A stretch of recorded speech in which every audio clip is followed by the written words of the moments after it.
دیکھیں میں یہ جو آپ کہہ رہے ہیں ایک بہت خطرناک، ایک نہیں یہ سارے کا سارے خطرناک ہے،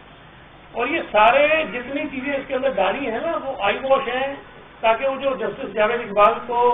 توسیع دے رہے ہیں اس سیٹ کے بحث کہیں اور کری جائے، ورنہ اگر وہ صرف ایک چیز لاتے ہیں کہ جسٹس جاوید اقبال کو توسیع دے رہے ہیں جب تک دوسرا نہیں بنے گا تب تک یہ ساتھ رہیں گے، تو پھر ظاہر کہ زیادہ شور ہوتا، تو اس کو کور اپ کرنے کے لیے انہوں نے کچھ چیزیں اور ڈال دی ہیں، موضوع بحث بن گئی نا بہت ساری چیزیں، آپ کہہ رہے جی ججز کا مسئلہ ہے، کوئی کہہ رہا ہے کہ جی وہ NRO دے دیا، کوئی کہہ رہا ہے کہ کچھ ہو گیا، کوئی کہہ رہا ہے جی جو شاہ خاقان عباسی ان کو فائدہ ہو جائے گا، کوئی کہہ رہا ہے حسن اقبال کو فائدہ ہو جائے گا، کوئی کچھ کہہ رہا ہے، یہ ساری چیزیں ڈالی گئی ہیں جان بوجھ کر تاکہ موضوع بحث بہت ساری چیزیں ہوں۔ بنیادی طور پر جس بات پر اعتراض ہونا چاہیے، جو بات کی جانی چاہیے، وہ یہ ہے کہ کیا جو اصل نیب کا قانون تھا جس کے اندر یہ پابندی تھی کہ ایک مرتبہ جو شخص نیب کا چیئرمین بن جائے گا وہ دوبارہ نہیں بن سکتا، اس کی وجہ تھی، اس کے پیچھے منطق ہے، منطق یہ ہے کہ جو بھی نیب کا چیئرمین بنے وہ کسی حکومت کی اس لالچ میں نہ آ جائے کہ تمہیں دوبارہ بنا دیں گے، کیونکہ اسے پتا ہوگا دوبارہ نہیں بن سکتا تو وہ کام ٹھیک کرے گا، وہ الگ بات ہے کہ کہاں ٹھیک نہیں کیا کام، لیکن بیسیکلی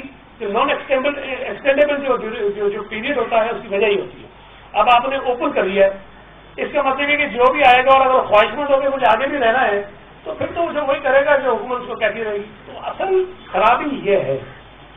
دوسری خرابی یہ ہے کہ وہ کہتے ہیں کہ لیڈر آف دی اپوزیشن میں بات نہیں کرے گا، یہ تمہاری خواہش کی بات نہیں ہے، تمہاری مرضی کی بات نہیں ہے، قانون میں لکھا ہوا ہے کہ تم نے بات کرنی ہے، یا تو قانون میں ہوتا ہے کہ لیڈر آف دی اپوزیشن پر اگر کیسز ہوں گے تو پھر ہم بات نہیں کریں گے، پھر تو سمجھ میں آتی ہے بات، لیکن ایسا نہیں لکھا ہوا ہے۔ کہتے ہیں جی کنفلکٹ آف انٹرسٹ ہے اس لیے کہ اس کے اوپر کیسز ہیں، پھر تو وزیر اعظم کو بھی اسٹے آؤٹ ہونا چاہیے، اس لیے کہ وزیر اعظم کے خلاف جو ہیلی کاپٹر کا کیس تھا وہ اسی چیئرمین نے اپنے بند کیا ہے، وزیر اعظم کی پارٹی کی حکومتوں کے خلاف معلم جبا کا جو کیس تھا اس کو نہیں چلا رہے، پشاور کی BRT کا جو کیس ہے اس کو وہ نہیں چلا رہے، اور بہت سارے کیسز ہیں، شوگر کمیشن کی رپورٹ اس میں کیوں کارروائی نہیں کرتی ہے، ویٹ کی رپورٹ آئی اس میں کیوں کارروائی نہیں کرتی ہے۔ میں نے نہیں کہا تھا، چیئرمین نیب نے اپنے انٹرویو میں کہا تھا کہ اگر ہم حکومت کے لوگوں کے اوپر لگنے والے الزامات یا ان کی جو کرپشن ہے اس کی فائلیں کھولیں گے تو یہ حکومت گر جائے گی۔ میں نے نہیں کہا تھا، یہ چیئرمین موجودہ چیئرمین نیب جو تاحیات چیئرمین نیب بن گئے ہیں انہوں نے کہا تھا۔ اب اگر وہ جو خود کہہ رہے تھے کہ کروں گا تو حکومت گر جائے گی، تو حکومت کو گرنے سے بچانے کے لیے عمران خان صاحب نے بہت کچھ کیا ہوگا، اس میں سے ایک شاید یہ وعدہ دیا کہ جب تک آپ زندہ ہیں تب تک آپ چیئرمین رہیں گے۔ جی وقت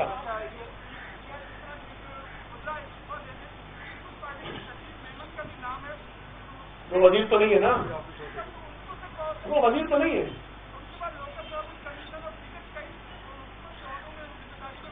دیکھیں بات یہ ہے کہ شہید میمن وزیر نہیں ہے، جہاں تحقیقات ہوگی انہوں نے کہا میں اپنے آپ کو پیش کر لوں گا، اگر تو وہ وزیر ہوتے اور پھر میری یہ ڈیمانڈ ہوتی تو آپ کہتے ہیں پہلے ان کو ریزائن کرائیے پھر وہ کرے نا، تو میرا خیال ہے کہ شہید میمن میں شوکت کریم میں اور بہت سارے لوگوں میں تھوڑا سا فرق ہے۔ جی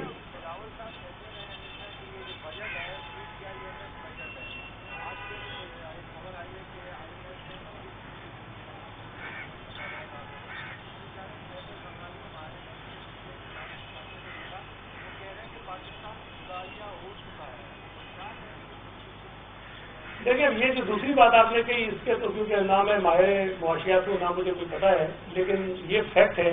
کہ پاکستان کی معاشی صورتحال ٹھیک نہیں ہے۔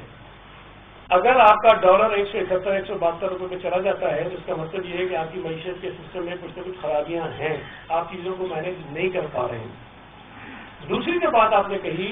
کہ بجلی مہنگی کرنے کی بات ہے، تو میرے بھائی یہاں تو یہ کوئی نئی بات کرو نا، یہ تو اب روز کا روٹین میٹر ہے کہ بجلی کی قیمتیں بڑھنی ہیں، گیس کی قیمت بڑھنی ہے، پیٹرول کی قیمت بڑھنی ہے، چینی آٹا دوائیں لوگوں کی پہنچ سے دور ہو رہی ہیں، دالیں مہنگی ہو گئی ہیں، مطلب حد ہو گئی ہے نالائق حکومت کی۔ یہ کہتا ہے یہ بمپر کراپس نہیں ہے، بمپر کراپس کا مطلب یہ ہے کہ آپ کے ملک میں جن اجناس کی ضرورت ہے ان کی کاشت اچھی ہوئی ہے، بمپر کراپس بھی ہوتی ہے پھر بھی آپ امپورٹ کر رہے ہیں۔ پیپلز پارٹی کی 2008 میں جب حکومت آئی تھی تو یہ جو غذائی اجناس ہیں ان کی امپورٹ پر اس وقت $1.5 ارب خرچ ہو رہے تھے، $1.5 ارب، اور 2013 میں جب ہماری حکومت گئی ہے تو ہم اس کو پازیٹو کر کے گئے تھے. $50 کروڑ پاکستان غذائی اجلاس ایکسپورٹ کر کے کما رہا تھا. ہمارے دور میں جب ہم نے حکومت چھوڑی ہے تو اس پر کوئی پیسے باہر نہیں جا رہے تھے. اس کا مطلب یہ تھا کہ ہم نے اپنے دور میں $2 ارب کی ایکسپورٹ بڑھائی. ہم نے $1.5 ارب کی جو ڈیفیسٹ تھا وہ ختم کیا اور $50 کروڑ کو ہم اوپر لے کے چلے گئے. آج جب میں آپ سے بات کر رہا ہوں اس نالائق حکومت اور نااہل حکومت اور سلیکٹڈ حکومت کے دور میں اس ملک کی غذائی اجناس پر جو پیسہ خرچ ہو رہا ہے ایکسپورٹ کرنے پر امپورٹ کرنے پر وہ $4 ارب ہیں. $4 ارب تقریباً جو ہے اس کی غذائی اجناس جو ہے وہ امپورٹ کی جا رہی ہے. جب آپ کو ملک میں چینی رکھنی چاہیے آپ امپورٹ کر دیتے ہو, ایکسپورٹ کر دیتے ہو. پھر وہی چینی قلت کا بہانہ کر کے آپ واپس منگا لیتے ہو. جب آپ کو گندم رکھنی چاہیے آپ گندم باہر بھیج دیتے ہو اور پھر اس کے بعد اس سے گھٹیا گندم جو ہے زیادہ پیسے میں آپ واپس منگا لیتے ہو. آج یہ ہم پر الزام لگا رہے تھے کہ جی سندھ حکومت جو ہے وہ گندم ریلیز نہیں کر رہی اس لیے ملک میں آٹا مہنگا ہے. پنجاب تو ریلیز کر رہا ہے نا. میں نے آج ٹی وی میں صبح رپورٹ دیکھی کہ پنجاب میں آٹا نہیں مل رہا, لوگوں کو نہیں مل رہا ہے. اصل ایشو ڈیٹ کی ریلیز کا نہیں ہے. سندھ حکومت کے ماضی کی پالیسی دیکھ لیں. ہماری پالیسی کی وجہ سے ہمارے صوبے میں کم از کم گندم کا اتنا بحران نہیں آیا. حالانکہ ہمارے یہاں گندم اتنی پیدا نہیں ہوتی. ملک کی 70% سے زیادہ گندم تو پنجاب پیدا کرتا ہے اور اس پنجاب میں جو اپنی ضرورت سے زیادہ گندم پیدا کرتا ہے وہاں اگر لوگوں کو گندم نہ ملے تو سندھ کا قصور ہے. یہ اس میں مس مینجمنٹ سے زیادہ ان کی اے ٹی ایم کی اپنی کرپشن ہے.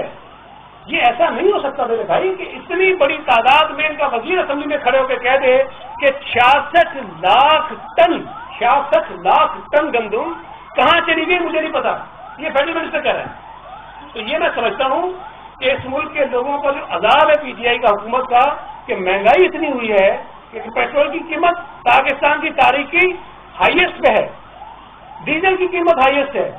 ڈالر کی قیمت ہائیسٹ ہے, چینی کی قیمت ہائیسٹ ہے, گندم کی قیمت ہائیسٹ ہے. کون سی ایسی چیز ہے جو یہ کہہ سکتے ہیں کہ یہ ہمارے دور میں ہم آئے تو یہ چیز سستی ہو گئی ہے. باقی پتہ نہیں انہوں نے لوگوں کو بکرے دینے تھے, انڈے دینے تھے, پتہ نہیں وہ بھنگ کی فصلیں لگانی ہے, پتہ نہیں اور کیا کیا کر رہی ہے, وہ تو پتہ نہیں کدھر ہے.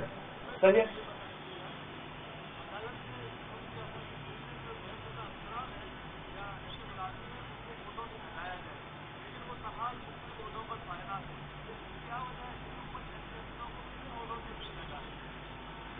میں نے ابھی اخبار میں پڑھا ہے, شاید کل ایک آرڈر اور آیا ہے جس میں موجود عدالت نے یہ کہا ہے کہ ایسے تمام لوگ جنہوں نے بی آر کیا ہوا تھا یا پری بارگین کیا ہوا تھا یا کنوکٹڈ تھے ان کو ہٹا دیا جائے. لیکن مجھے